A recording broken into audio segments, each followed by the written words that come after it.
আপনি গায়ে হাত দিতেছেন। আরে গায়ে কি বেটা তোর থাপড়া দেবো বেটা থাপড়া দেবো তারপরে চুপ। ভালোবাসা আমার ভালোবাসা ফারিয়া। প্রোডাকশন কি করো হ্যাঁ কই আসলি? ফ্রেমের ভিতরে লোকজন ঢুকে তোমরা কি টাকা দেখো ভাই আমার নাম শুভ, আমি একটা কথা বলতে আসছি। তুমি ফ্রেমের ভিতরে ঢুকলা কেন? ভাই আমার ভুল হয়েছে ভাই, আমি একটা কথা বলে চলে যাবো। তুমি ফ্রেমের ভিতরে কেন ঢুকছো সেটা কও। ভাই আমি একটা কথা বলে চলে যাবো ভাই, আমার নাম শুভ, আমি একটা কথা বলে চলে যাবো। কি কথা কবা হ্যাঁ যাও বেরো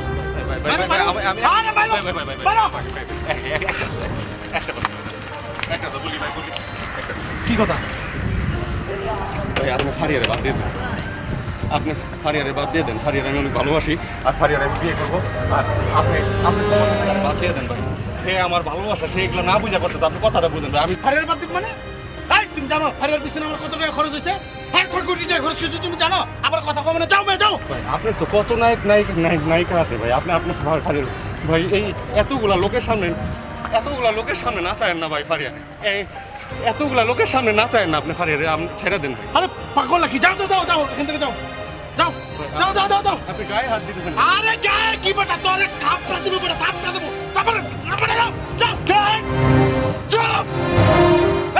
চুপ। ভালোবাসা আমার ভালোবাসা ফারিয়া, ভালোবাসা। যাও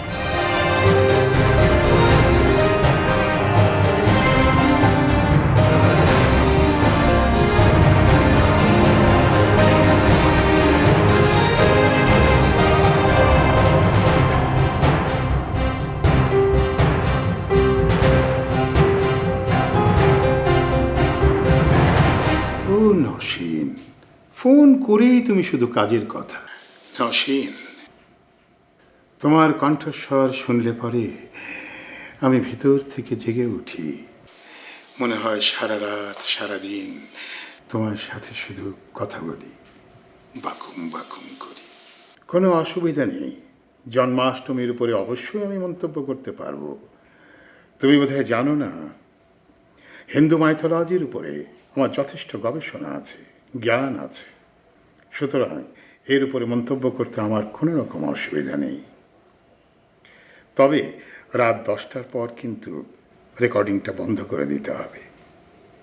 তারপর সি চ্যানেলে গিয়ে পত্রিকার উপরে আমার পর্যালোচনা করতে হবে।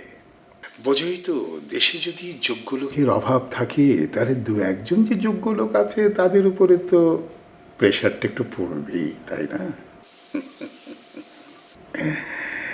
ও নসীন, ঠিক আছে স্যার, তাহলে জন্মাষ্টমীতে আপনাকেই রাখছি। আর স্যার আমাদের চ্যানেল চেক করেছিল যে মানে নাগরিক জীবনের এই সমস্যাগুলো নিয়ে, মানে এই যে আমাদের যে টক শোটা, এটাতে এসব কর্মকাণ্ডের সাথে যারা সরাসরিভাবে জড়িত তাদেরকে গেস্ট করে আনবে, আর তাদের সাথে কথাবার্তা হবে। আর সুশীল সমাজের পক্ষ থেকে আপনারা থাকছেন। ও নসীন, এটা কিন্তু হরষে বিষাদ। তোমার সাথে কথা বলতে বলতে যতটা রোমাঞ্চিত হয়ে উঠি, হঠাৎ করেই কথা বলাতে কিন্তু কেমন যেন একটু বিষাদে ভরে গেল। কারণ আমাদের মতো মানুষের সাথে এই চোর ডাকাতগুলো একই প্ল্যাটফর্মে বসলে পরে আমাদের ইমেজের একটা সমস্যা আছে না? ওরা কি না কি প্রশ্ন করে ফেলে বলো, খুব মুশকিল। ঠিক আছে, তুমি যখন বলছো, তোমার কথা তো ফেলে দিতে পারি না, তাই না?